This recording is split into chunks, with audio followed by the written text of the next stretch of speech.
Hi, I'm Joe Gosler, and I love stories. I like listening to them, I like reciting them, and especially writing them.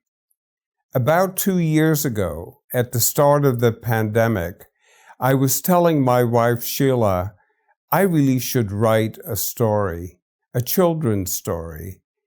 And 2 years later, that culminated into a book called Morgan and Queen Buzz.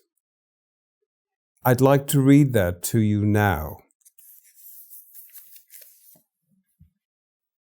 The story is about a dinosaur and a bumblebee, and sadly, at a time when there were no longer any dinosaurs about.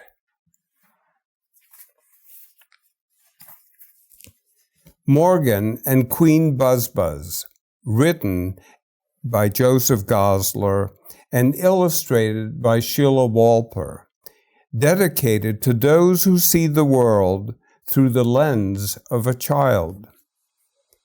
65.5 million years ago, there lived a dinosaur named Morgan. He was not the biggest dinosaur, nor the smallest.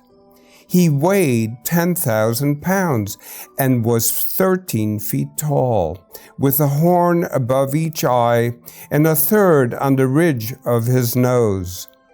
He was a plant-eating triceratops, foraging for food.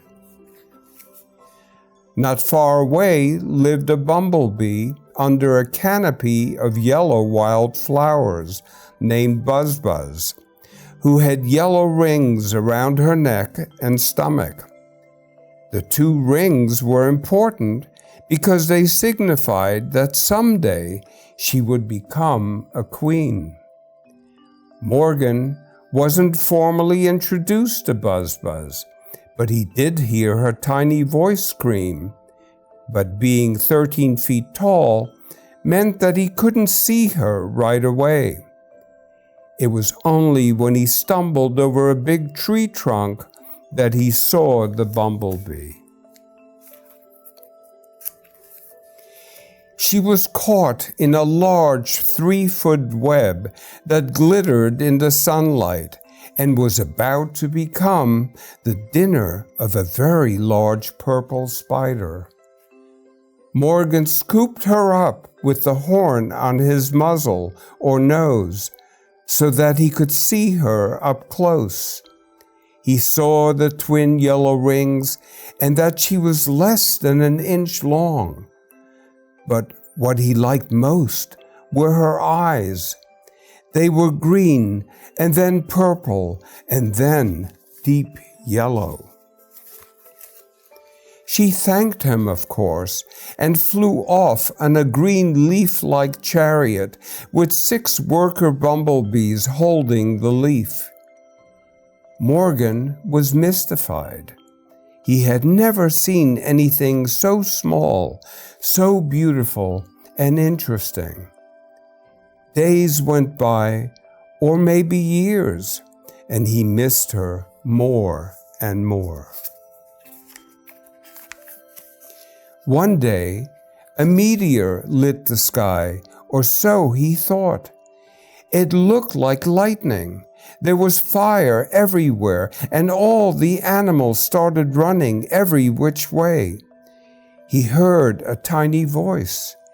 It was Queen Buzz, and she said, "Follow me," and he did. Surprisingly, she flew faster than he was able to run, and she led him to a large cave that was made out of iron. He was out of breath as he entered, squinting because he could not see. As Morgan went deeper in the dark, moist cave, Queen Buzz encouraged him to follow. Soon there was light, a new dawn, and the cave opened up to a field full of sunlight, flowers, variety of flora, and bumblebees. There was even a waterfall. The gush of water, sunlight, and green plants made him relax, and he fell asleep, or so he thought. He woke up to find himself at home, surrounded by his family. It was though everything was normal, and he was about to go foraging for food. The end.